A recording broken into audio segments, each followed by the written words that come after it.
Good day, fellow champions of inclusion. I am Aaron, and this is the Inclusive Dad podcast where we explore inclusion and make it practical. Thank you for taking time out of your busy schedule to join me in exploring ways we can create a more inclusive world together. You are important, you matter, and you can make a difference. Today, my guest is Christopher Bylone. Welcome to the show. Absolutely. Thank you so much for having me. Why don't you just start us off by telling us a little bit about yourself? Sure. One of the reasons why I was excited to join your podcast is that we're both dads. Yeah. So I have two sons, Derek and Jacob. Derek is a first year student at South Carolina, and my younger son is an eighth grader.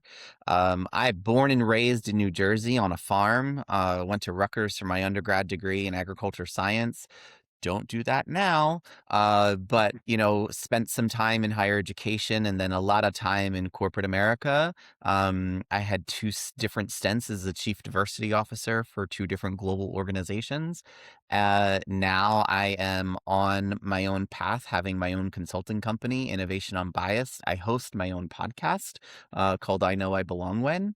Right now, I live just outside of Charlotte, North Carolina, and just loving every minute of life at the moment. It's awesome. Thanks for telling us a little bit about yourself. Let's start off with what is your definition of inclusion? So, my definition of inclusion is about the behaviors.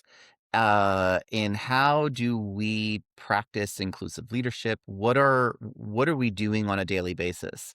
However, inclusion for me is one part of getting to the outcome of belonging, right? So I say that belonging is the outcome when inclusion, diversity, equity, and accessibility are working at their best selves.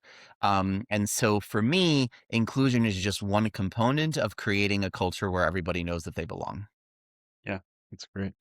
So how did you go from being going to school for agriculture into inclusion and diversity stuff? So, being a gay man in agriculture back in the early 2000s wasn't the most inclusive environment that there possibly could be. And while I was in college, the family farm went out of business, unfortunately. Okay. And so I just asked myself, what did I really want to do? And I realized that working in agriculture as a gay man wasn't going to be the most beneficial thing for me. And so at the time, I just said, I really don't want to be the martyr. I said, what else am I going to do? So I first went into higher education, went and did student activities, residence life. I really focused on helping social justice minded student organizations how to create positive change on campus. And then in about 2010, 2011, with the downturn of the economy, I was laid off and spent a good number of years trying to figure out what I was going to be doing with the rest of my life, and wound myself up in corporate America and doing human resources. And I always had a passion for inclusion work. And then I had an opportunity at International Flavors and Fragrances to build the first DEI office for them. And so I jumped at the chance and I raised my hand and was like, me, please. Mhm. And that is really what set the rest of my career trajectory going forward. And so just, even growing up, I was always championing the underdog. I could remember when I was in high school, I went and fought for two guys to be able to buy the couple rate of the prom ticket. Even though they actually weren't a couple, they were just going and asking for the couple rate. And I said, "Who are you to decide on whether or not they are a couple?" Uh, I started my first gay straight alliance at my community college. So just always been championing, the underdog and trying to create a better place, and so now I get to do it as a paid job. There you go. Yeah, it's interesting how our journeys where they take us, right? I have a bachelor's in accounting, a master's in administrative studies, and have a podcast talking about inclusion. So you never know what's going to happen. Absolutely. Yeah. So, and for me, I mean, I didn't know anything. Don't remember hearing the word disability or special ed or anything till my daughter was born, so I don't remember any growing up, so it was all, like, learning it on the spot for me, so just it's been quite a journey discovering the parallel universe, I call it sometime out there with, the disability stuff and different things, so Yes. yeah. And I mean, I understand what you're saying about the agriculture and being a gay man. I mean, I guess I'm not gay myself, but just I live in southern Minnesota where it's all corn and bean fields and dairy farms and different things, so that makes that makes sense to me. For s Yeah, I mean, I know the industry has gotten a little bit more progressive. Just back when I was starting out, it just wasn't the right fit. And honestly, as much as I loved agriculture and still do, I plan on actually buying a farm in the next Mhm, couple years, just because I want a hobby farm and play but I have a talent and a gift, and while I know I can raise vegetables and do a really good right, thing and love it, this is truly my purpose in life, right? When you see that Venn diagram that says, "What are you good at? What does the world need? What is the world willing to pay you yeah, for?" Um, in the middle is that purpose, and my purpose is to create more inclusive environments where everybody knows that they belong. yeah, that's great. What kind of a farm did your family have?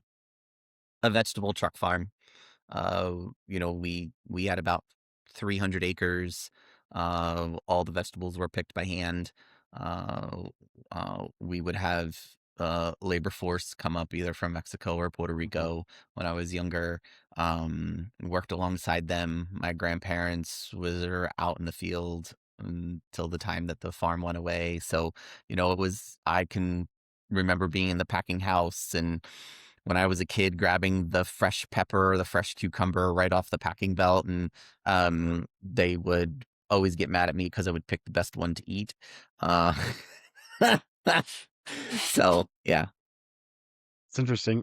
So I grew up in a town called Hollandale, and was started by Dutch, and it was a swamp that was drained, so it's all peat ground, so they still raise, potatoes, onions, and carrots. My dad still has 20 acres, and when I was a kid, he grew potatoes on it, so I did all that stuff, rode the planter, um, walked barefoot through the field pulling weeds. Then when I got older, drive like the potato truck and sit on the grader and watch the stuff fly by and pick out the bad stuff. And yeah, so I have a little bit of that too, but yeah, I feel very fortunate to have grown up there. Just all that stuff that I was able to do that I wouldn't have been able to do if I would have grown up in a city. So I just feel, I mean, at the time, it wasn't that much fun. I don't even remember getting paid to do it, but it was looking back, it's a lot of good experiences.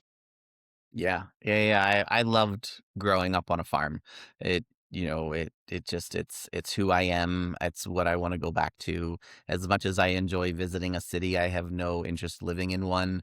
I love nature. I'm somebody who loves to go hiking, uh, you know, having lots of plants around me, and it's my happy place, right? If I'm Yeah, when I need to go distressed, I go into nature, because that's where I can find myself again. yeah, for sure. How did you get from like the inclusion to the belonging piece, or how did that come about? So it's been something that I have been, you know, working on all of these years, right? If you think about the work when this all started way back when it started as diversity work, and then it moved to diversity and inclusion, and then it was diversity, equity, inclusion. And then people started adding in, accessibility or justice or belonging. And as a practitioner, I was asking myself and others, what are we solving for? Right? What is the outcome we're trying to get to? When you would say, oh, we're doing diversity, equity, inclusion. Okay, that's great.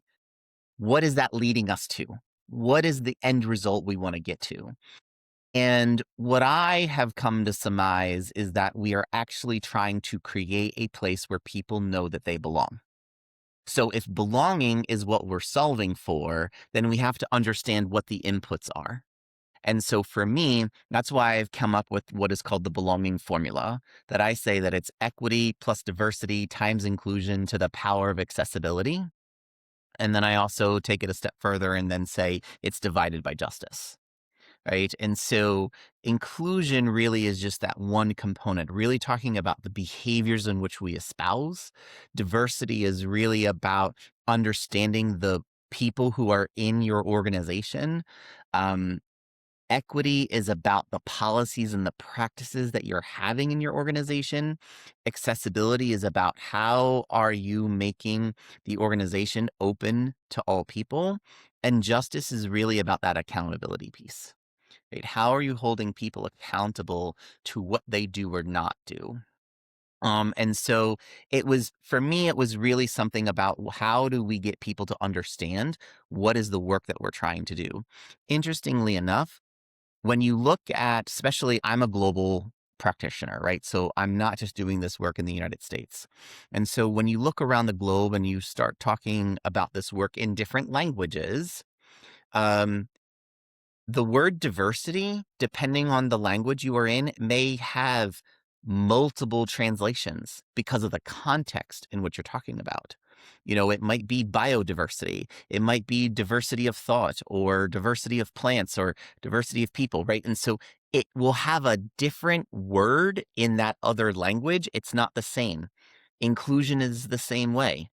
Interestingly enough, belonging has one translation in every language around the globe. Hmm. And so when you're talking to people who, DEI, diversity, equity, inclusion, when you're talking about it in other cultures, not outside of the United States, it's harder for them to understand what we're trying to achieve. But when you say, I'm trying to create a culture where everybody knows that they belong, that is universal. They know exactly what I'm solving for. And so that's really how I got to say belonging is what I'm focused on, but not losing sight that it is the outcome of inclusive leadership, diverse organizations, equitable policies and practices, and an accessible organization that's open to all people. That's great. So yeah, my experience with the inclusion piece is that my daughter Cecilia, she's 23 now. She uses a power wheelchair to get around. So a lot of my stuff is just, I mean, trying to go to concerts or different buildings and they're not accessible. So I mean, I'm pretty familiar with that piece. Like, how does like a business or an organization set up policies, or what can they do to make it more belonging for, like, people with various sexual orientations or that type of a thing, or what can be done? Yeah, so specifically around sexual orientation policies, it's when you think about parental leave, right? Most organizations, they create parental leave that is 12 to 16 weeks for a woman and maybe 4 weeks for a man. Okay, well, one, there's a lot of things that we need to talk about how that policy is putting the burden of care, child care, on the woman. Mhm. Right? So we're still saying that the woman is the only person who can do child care and the man is just the backup, which is not true, right? So one is, I believe that it should be equal. Whatever you're going to do in your organization, make it gender neutral. But let's talk about it in the, okay, let's say 12 weeks for a woman and 4 weeks for a man. If you're totally relying it on a heterosexual couple and you're assuming that both people work for your organization, so there's a lot of what ifs, right? Now, if a gay man if gay men are in your organization and they have a child, you are only going to give that man 4 weeks and the other father 4 weeks. So that's 8 weeks. Well, they already are having less time with their child than the heterosexual couple. Now, take a lesbian couple. They're each going to get 12 weeks. The way the policy would be written is because it's the female, right? So so you also have to ask yourself, what is the spirit of the policy? If your policy is for Medical recovery of childbirth, that's different than creating parental leave.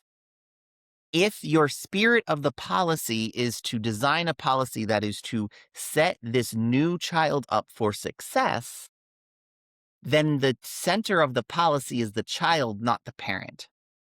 So, yes, is the birth parent, most likely a female, going to be taking 12 weeks of leave at the beginning or 16 weeks of leave at the beginning because she needs to recover from childbirth? Yes, right? However, um, it should be up to the couple, up to the family to decide on how that family leave is being used, right? Maybe the person who gave birth says, you know what, I only need 4 weeks of recovery. And then I want to go back to work because I have a lot on my plate. But guess what? We're going to do 4 weeks on, 4 weeks off, 4 weeks on, 4 weeks off. That's their choice, right? So it's really looking at it from how are you creating policies that are not going to cause disparate impact for other communities? Yes, creating um, policies, parental leave policies, and if you for not in the heteronormative world, right? So it's making sure you're understanding about how your policies are not having disparate impact on other communities. When we think about people with disabilities, how are we also setting up going from parental leave policies to family care policies? Because how are we also creating for the other side of the continuum of life when you are now a caring for elder parents? How are you making sure your policies are set up to be able to care for that person? Also, if you do have a child that has a disability, how care is going to be needed all through their life. So the care doesn't stop after a certain period of time, the care continues. So, how are we creating policies that really put the family at the center? And and I say policy because I don't want this to be something where you have a really good manager who cares and they're like, hey, Aaron, I understand your family dynamic. I got you covered. But then two managers over, they don't have the same philosophy. And so if you change managers and you get a new manager and this manager is like, well, Aaron, I don't care what your family dynamic is. We have a job to do, right? It needs to be consistent in the organization. The organization needs to be able to say, this is our value, and this is how we're going to treat our employees so that it doesn't matter who your manager is. You are going to get treated the same no matter who your boss is, right? So it's about creating it in policy. Also, so that when we're hiring people into our organization or promoting leaders in the organization, we are promoting and hiring them against a set of values of who we are as an organization. Because, I don't believe that when a new leader comes in, the values of an organization should change. If there are truly values in an organization, they need to be consistent, and you should be putting people in places of leadership who are going to continue that value set. Now, it is okay if the value set of the organization evolves, right? Because nothing is written in stone. However, if you say these are our values, the leaders that you bring into your organization or promote through your organization should be holding up those values. Yeah, that makes a lot of sense. So yeah, for us, if I go to a business or we go to a restaurant and she can't get in with her wheelchair, obviously it's, not inclusive or not disability friendly in that sense. Is there things, or if you look at a business or different things, is there ways to tell if they're like more open for LGBTQ stuff, or is there not really?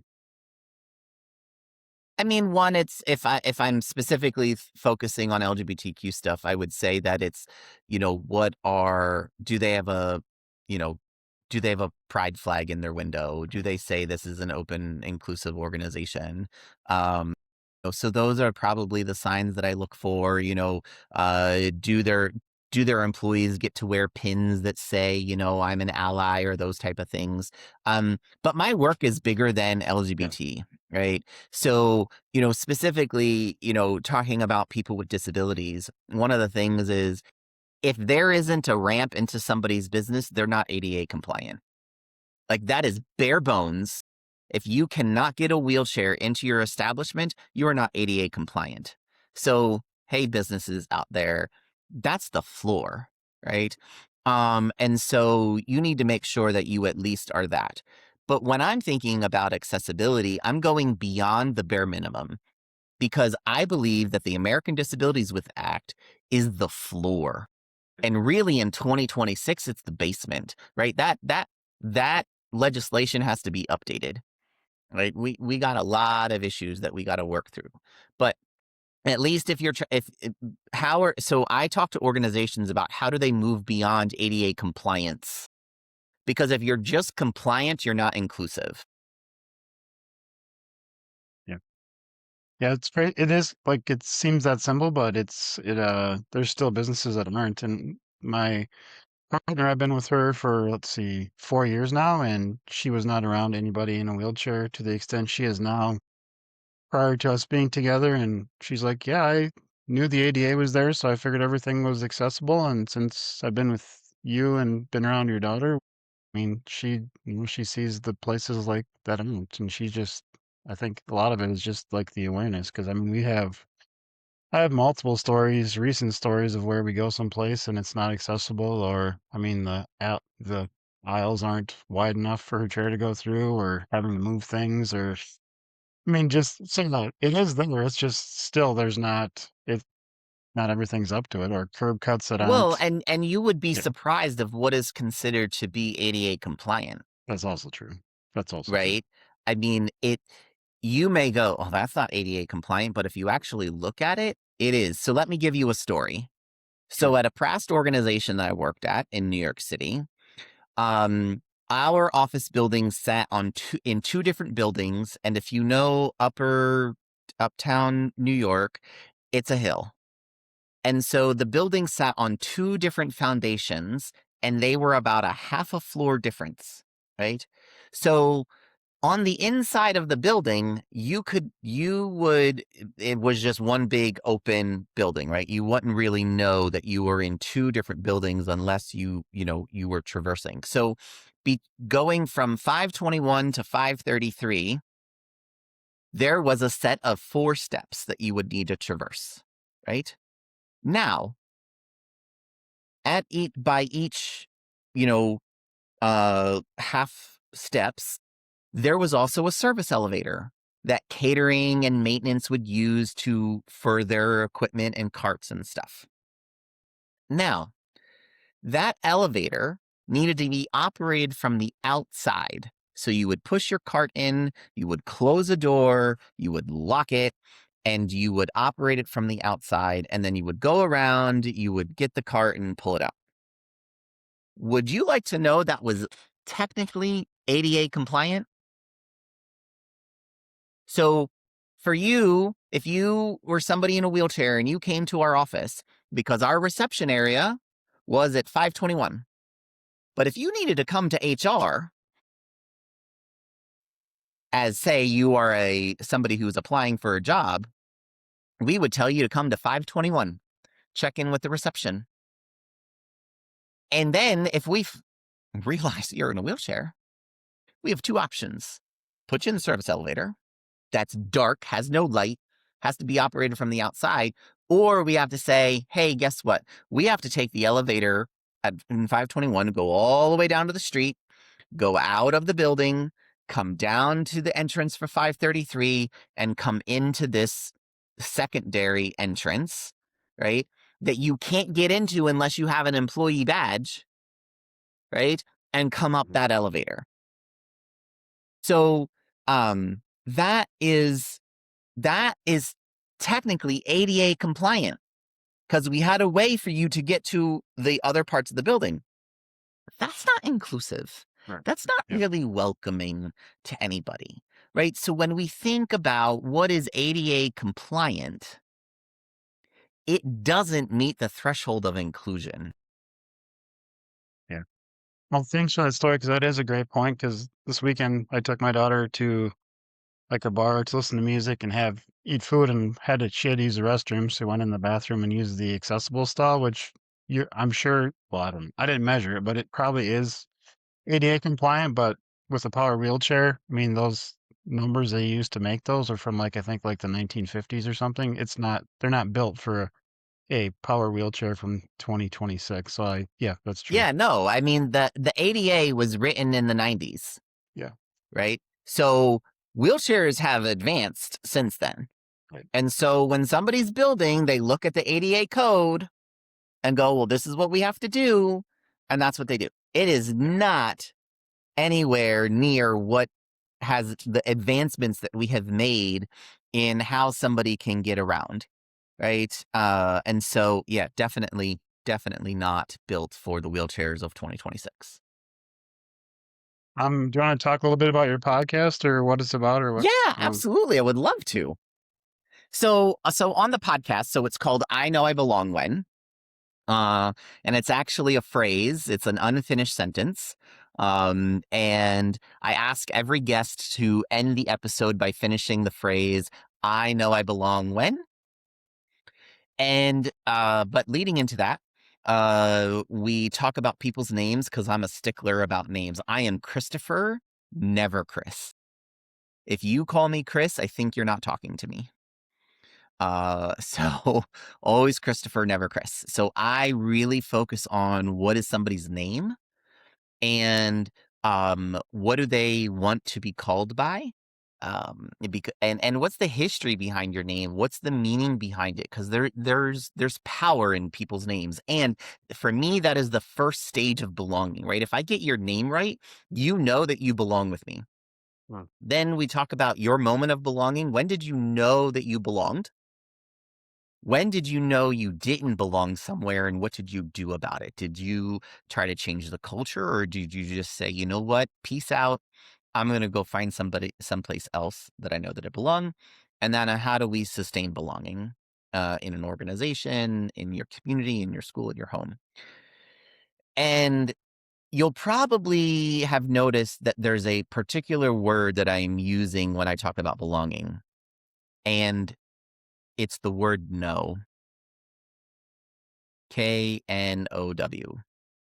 I don't say feels because there's a difference between knowing you belong and feeling that you belong.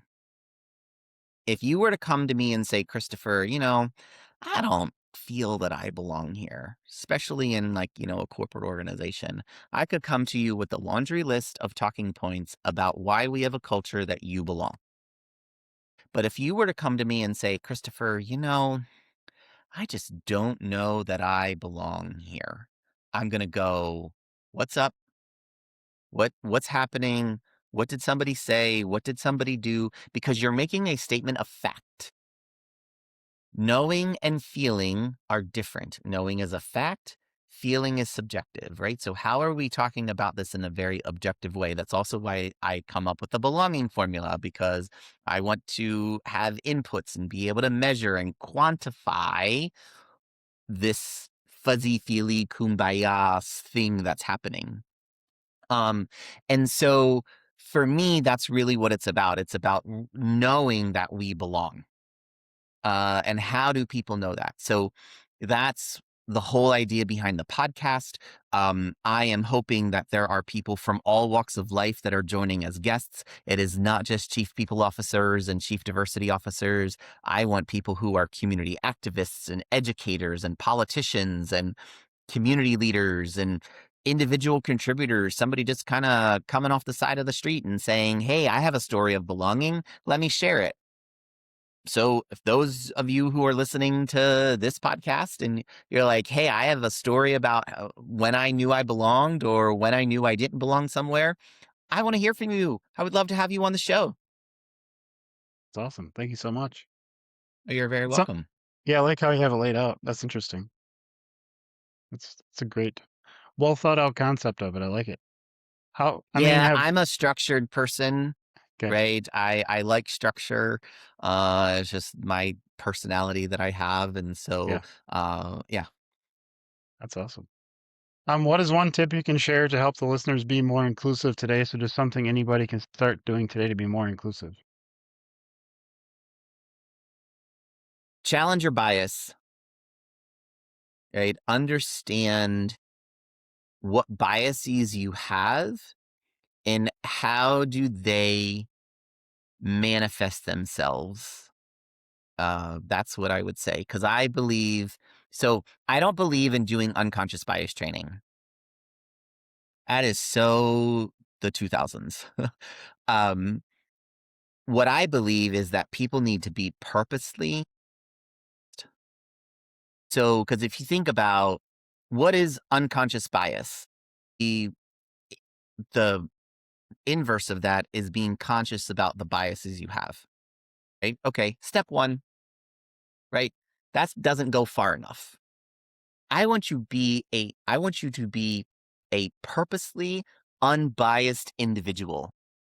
Now that does not mean your biases go away, right? We have them all the time.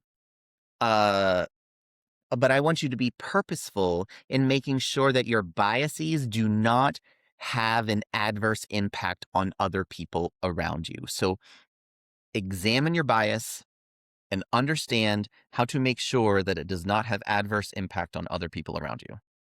Yeah, that's a great tip. Where's the best place for everybody to connect with you? So, best place is probably LinkedIn. So you can find me there. I'm on Instagram, TikTok. You could find me on Facebook, but I would say LinkedIn, Instagram, TikTok is where you're going to find most of my stuff. Christopher Bylone, easily Googleable. Innovation Unbiased. You'll get to both of me that way. Come visit the podcast. I know I belong when it's posted every week. It's a guest style format, and so every week there's a new guest sharing their moment of belonging. So come check it out. Awesome. Ready for the last question? Yes, absolutely. Do you like spam lunch meat? Yes or no? Oh, low sodium spam.